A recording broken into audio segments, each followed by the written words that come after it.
dipancar luaskan langsung dari Jalan Jenderal Sudirman nomor 1 Kompleks Masjid Darussalam, Sangatta, Kutai Timur, Suada 91,1 FM, Radio Informasi dan Inspirasi Keluarga.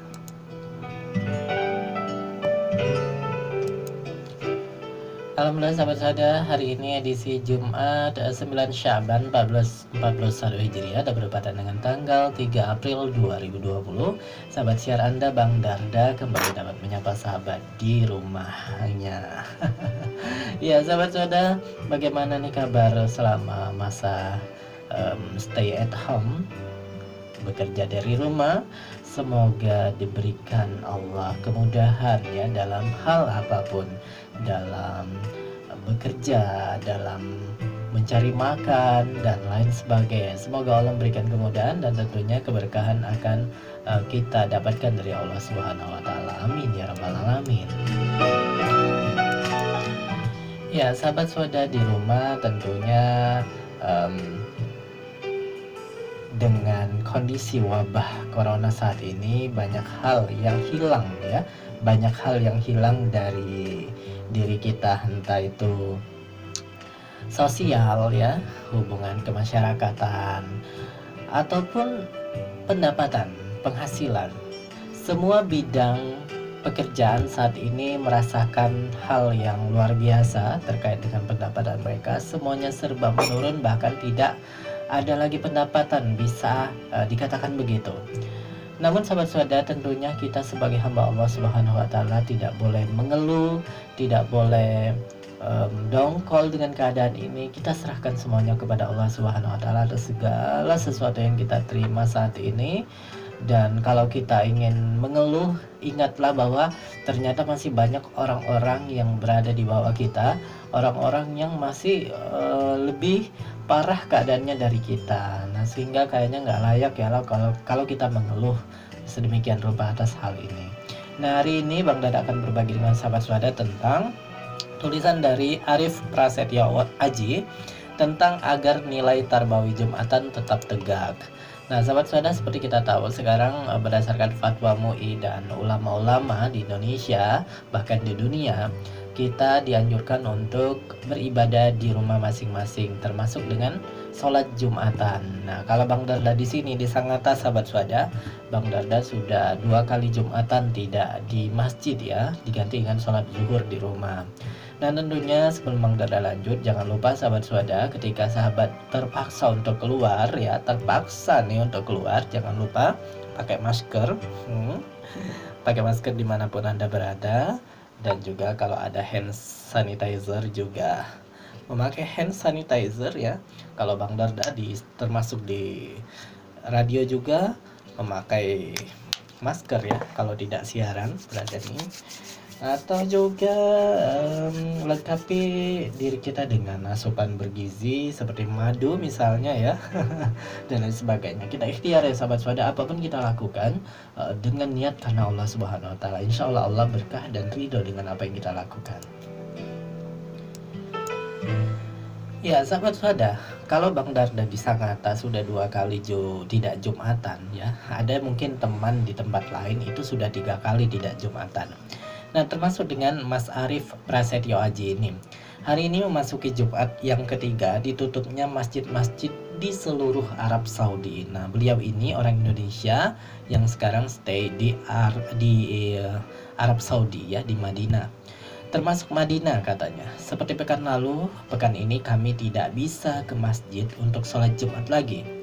Sedih memang, tapi semoga ini adalah keputusan yang terbaik untuk keselamatan dan kemaslahatan bersama. Padahal Jumat bagi seorang muslim bukan sekedar faridoh usbu'iyah atau kewajiban pekanan. Sayyidul Ayyam, hari terbaik, dan Mukarifah adzunub, penghapus dosa. Tetapi Jumat juga merupakan terminal kehidupan. Masya Allah ya sahabat saudara. Jadi keutamaan Jumat ini luar biasa dan banyak yang terlewat ya sahabat saudara. Sebagai momentum menyiapkan bekal spiritual guna mengarungi kehidupan 7 hari yang akan datang. Nah, jadi peran Jumatan ini penting banget ya, sholat Jumat, apalagi untuk laki-laki. Ada yang mengatakan kalau di Indonesia Kalau nggak Jumatan ya nggak ganteng gitu ya. Nah, tetapi memang sekali lagi sahabat saudara, betapa sedihnya memang hati ini ketika kita sudah tidak Jumatan 2 kali ya 3 kali dengan ada alasan tentunya ya. Nah, agar fungsi tarbawiyah atau kependidikan dari Jumat tersebut tidak ikut terlockdown, sebenarnya ada beberapa amalan istimewa di hari Jumat yang tetap bisa kita lakukan di rumah kita masing-masing. 7 diantaranya adalah yang pertama, tetap memperbanyak sholawat. Dari Anas bin Malik, Rasulullah SAW pernah bersabda, "Perbanyaklah salawat kepadaku pada hari Jumat dan malam Jumat. Barang siapa yang bersalawat kepadaku 1 kali, niscaya Allah bersalawat kepadanya 10 kali." Hadis riwayat Baihaqi. Nah, salawat kepada Rasulullah SAW adalah bukti cinta kita kepadanya, sahabat saudara. Saat kadang diri kita lalai melantunkannya setiap hari, anjuran untuk memperbanyaknya pada malam dan hari Jumat menjadi semacam cegatan ya, agar tidak keterusan lalai sepanjang pekan. Dan itu tidak terkait dengan sholat Jumat. Nah, Masya Allah ya sahabat saudara, jadi kita memang dianjurkan untuk membaca selawat kepada Rasulullah SAW setiap waktu, setiap hari. Cuman memang hari Jumat ini ada keutamaan tersendiri ketika kita memperbanyak salawat kepada Nabi Muhammad SAW. Itu yang pertama. Yang kedua, tetap sholat subuh berjamaah.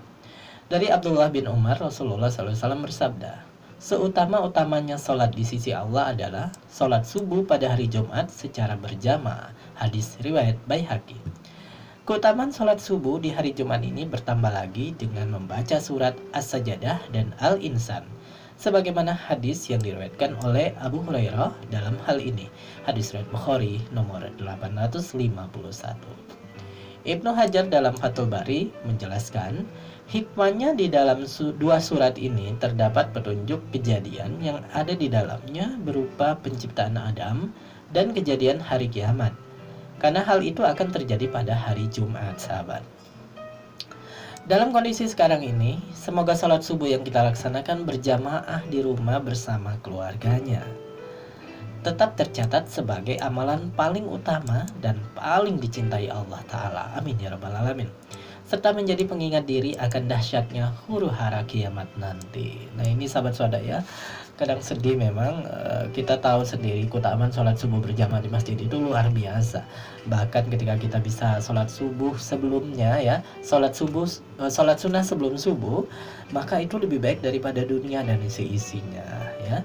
Dan ketika kita berjalan kaki dari rumah ke masjid, maka langkah-langkah kaki kita itu dihitung amal kebaikan, bahkan bisa menghapuskan dosa kita. Nah, saat ini kita belum bisa melaksanakan itu ya sahabat saudara. Oleh karenanya, semoga sekali lagi kita berdoa kepada Allah Subhanahu wa taala, semoga Allah segera menghilangkan virus wabah ini dari Indonesia dan dari dunia.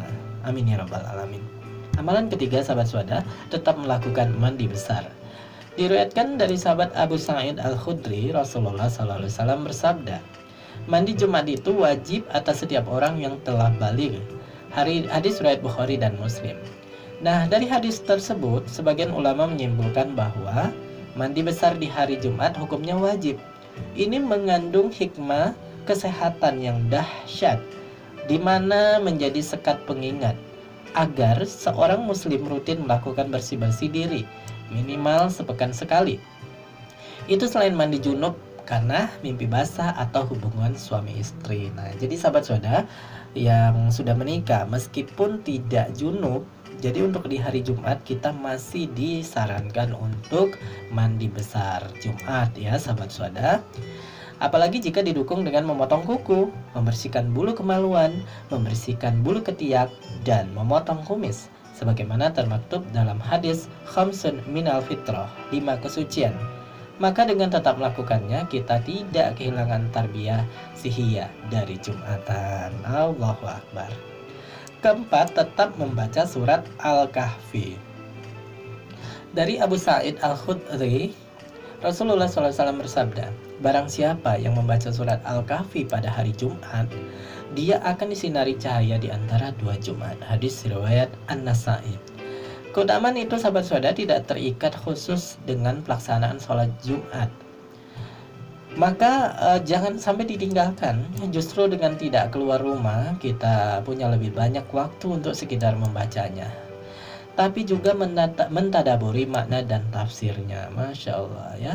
Karena dibalik anjuran untuk membaca surat Al-Kahfi berulang tiap pekan, pasti ada hikmah istimewa dan pelajaran besar yang harus kita ambil darinya. Seperti kisah Ashabul Kahfi, Nabi Musa bersama Nabi Khidir dan Zulkarnain. Nah ini ya sahabat saudara, jadi membaca surat Al-Kahfi memang kerasa ya sahabat saudara ketika kita berada di rumah saat ini. Target 1 juz itu bisa kita capai. Yang semula setiap hari kita sibuk dengan dunia kita, sibuk dengan pekerjaan kita, target 1 juz itu sangat susah untuk dicapai ya. Bahkan setengah juz saja itu sudah alhamdulillah bagus banget kita capai ketika hari-hari aktif yang kita lalui biasanya. Nah namun alhamdulillah, mungkin ini hikmahnya juga ya sahabat saudara. Ada yang mengatakan juga memang saat ini kita diuji oleh Allah Subhanahu wa taala. Kita merasakan bagaimana sih ketika kita beribadah saja ke masjid itu susahnya minta ampun gitu ya. Dengan sebab saat ini di Indonesia sekarang seperti ini. Bagaimana kalau kita lihat saudara kita di Palestina yang mereka tidak bisa sholat ke masjid ya, bukan karena wabah corona, tapi memang karena dilarang oleh tentara Israel di sana. Nah itu yang bisa kita ambil hikmah dari hal ini. Oleh karenanya mari kita istighfar, mari kita taubat kepada Allah Subhanahu wa taala atas apa yang kita rasakan saat ini ya sahabat saudara. Allahu Akbar, astagfirullahalazim. Yang kelima sahabat saudara, tetap dengarkan khutbah dari Jabir bin Samurah. Dia berkata tentang khutbah Rasulullah SAW. Rasulullah SAW menyampaikan 2 khutbah di mana beliau duduk di antara keduanya. Dan dalam khutbah itu beliau membaca Al-Quran dan mengingatkan manusia di riwayat Muslim. Di antara hikmah disyariatkannya sholat Jumat, ia adalah momentum untuk menyampaikan wasiat kebaikan. Khutbah yang berisi ajakan untuk meningkatkan takwa dan menyampaikan ilmu itu adalah oase bagi hati seorang muslim. Masya Allah. Dengan adanya sholat Jumat, seorang muslim seperti dipaksa mendengarkan nasihat minimal sepekan sekali, agar hari Jumat ini tidak kehilangan hikmah dan fungsi tarbawinya. Tetaplah dengarkan khutbah melalui berbagai media dan teknologi yang ada ya. Seperti khutbah yang disiarkan oleh Masjid Al-Haram dan Masjid Nabawi, di mana meski sholat Jumat padanya tertutup untuk umum, namun tetap bisa dinikmati melalui televisi atau live streaming YouTube. Nah ya sobat saudara, jadi kalau